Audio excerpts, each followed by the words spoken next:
Lord Griffin, shall I continue my story? Yes. Please, continue your story.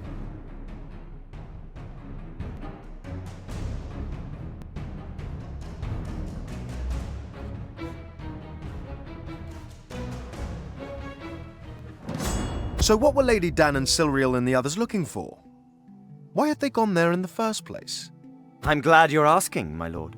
You see, Wistloth had refrained from asking too many questions at first, as he did not want to antagonize Danann any further. But one night, as he was discussing the art of celestial navigation with the ever-curious Silriel, he finally brought up the subject.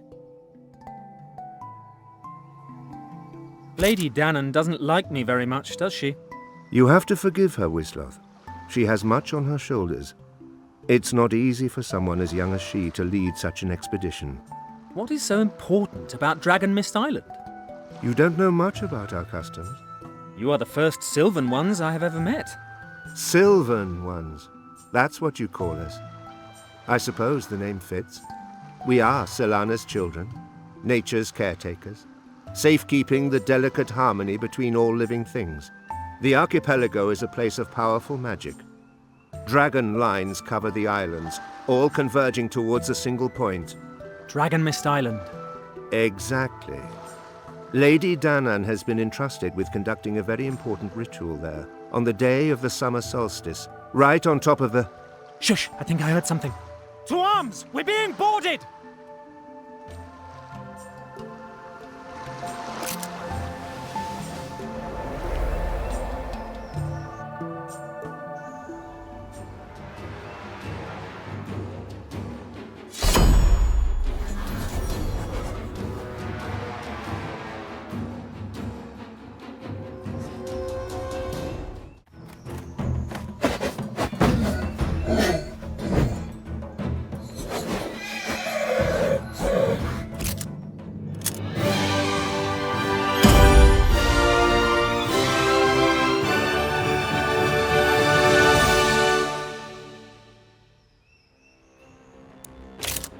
By the goddess, what were those creatures?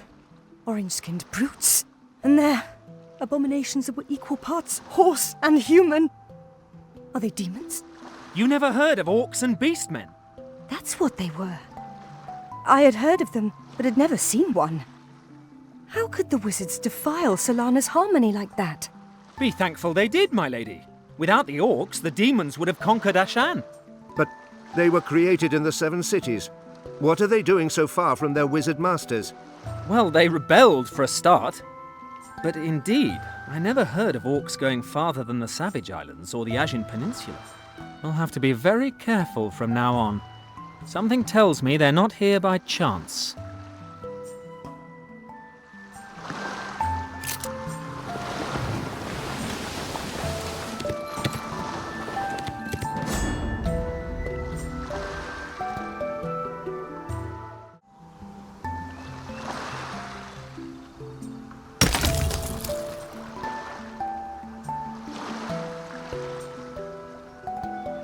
This was not built by the Sylvan ones, correct?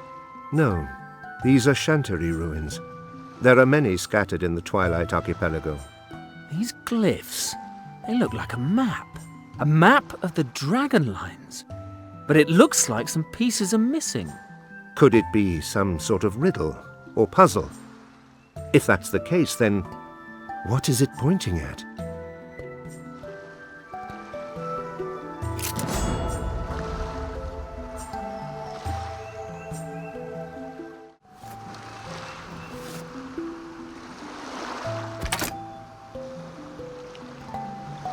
On one of the countless small islands of the archipelago, the elves encountered a small group of shipwrecked Shaldan, survivors from Wistloth's crew. Recognizing their captain's son, they immediately put themselves under his command. But while Wistloth was happy to be reunited with members of his own people, it also reminded him of who he was and the destiny that was written for him. Neither he nor the castaways he had found knew the final fate of the tree ship. Maybe his people needed him. He had promised to help Danann and her people reach Dragon Mist Island. But while he was keeping true to his word, wasn't he betraying his own family? Such thoughts haunted him for the rest of the journey.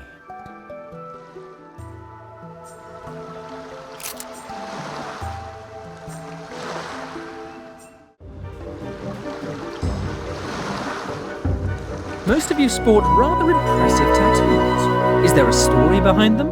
Indeed there is. The story of our lives. These tattoos are a record of our deeds and of the events that defined us. So should I assume that someone without many tattoos is either young or lazy? Or maybe that person simply doesn't like to brag.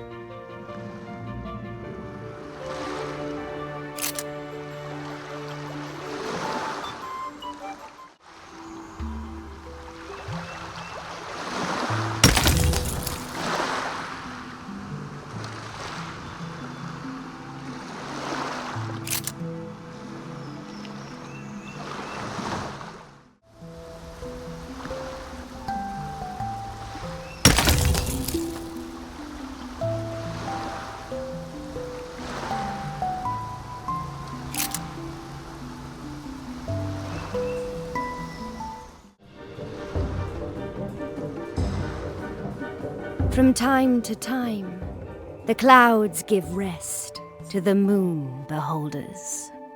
Sorry, were you talking to me? No, I was admiring the full moon, and it reminded me of a poem my father once wrote. I see. Is this traditional poetry from Irulan? It sounded similar to the Naga's haiku. We taught them the art of forging star silver. Maybe they learnt the art of poetry from us too. Or the other way around.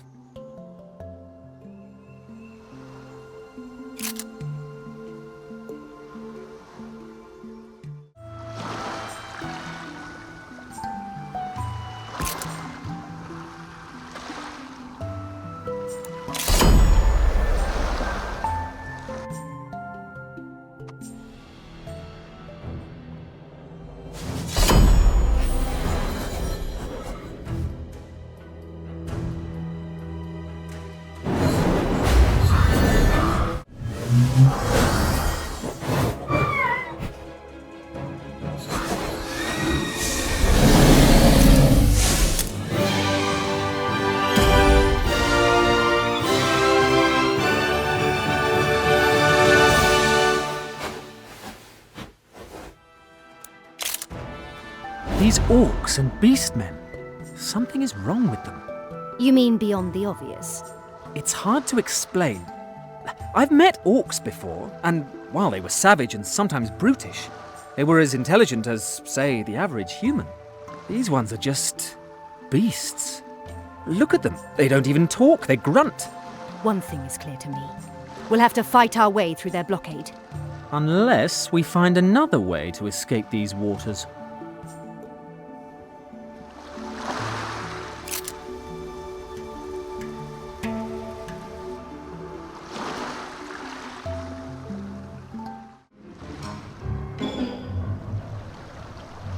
I've been talking to the other Sheldon.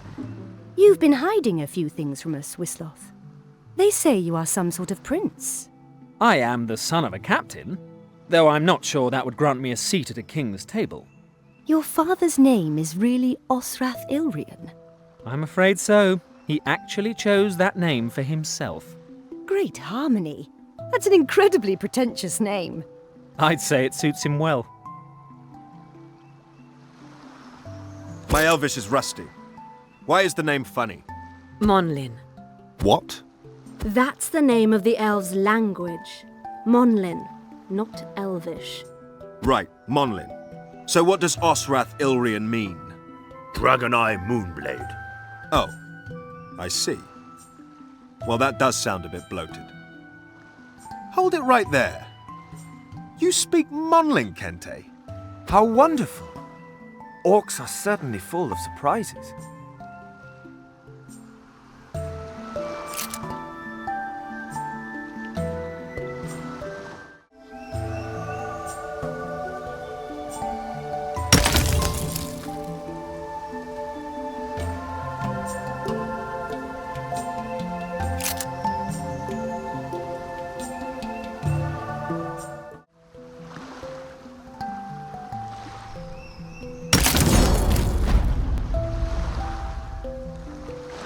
clues the Chanteries had left on the obelisks were all pointing towards a maelstrom.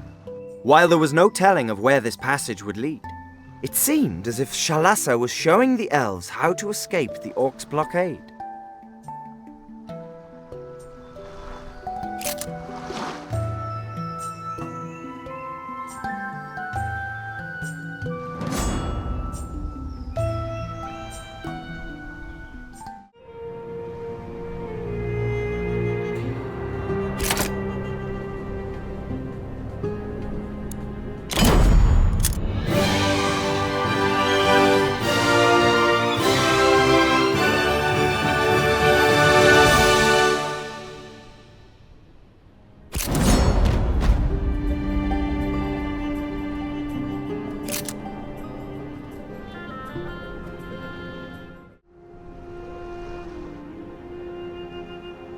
So who is Lady Danann?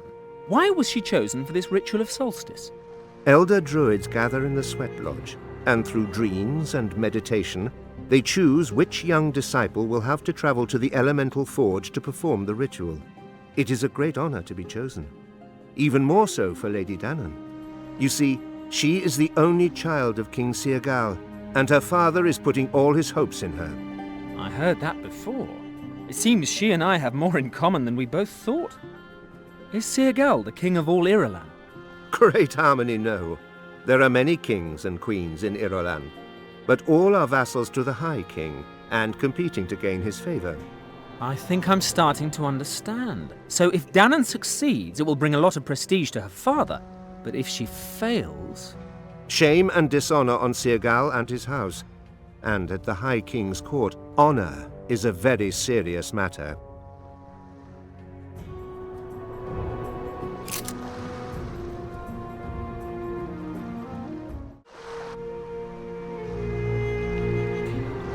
So you've told me about Danann's father.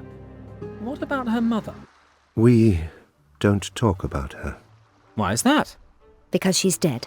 my lady. Please, forgive me, Lady Danann. I didn't mean to pry. I'm sorry about your loss. Don't be. My silver hair is the only memory of her I chose to keep. She died years ago, during the Day of the Tears of Fire. That's when Queen Tuidana and her people, that we now call the Dark Elves, set our capital on fire and assassinated High King Aniel. Did she die in the fire? No. She died when she chose to side with the Dark Elves, and my father had to put a sword through her.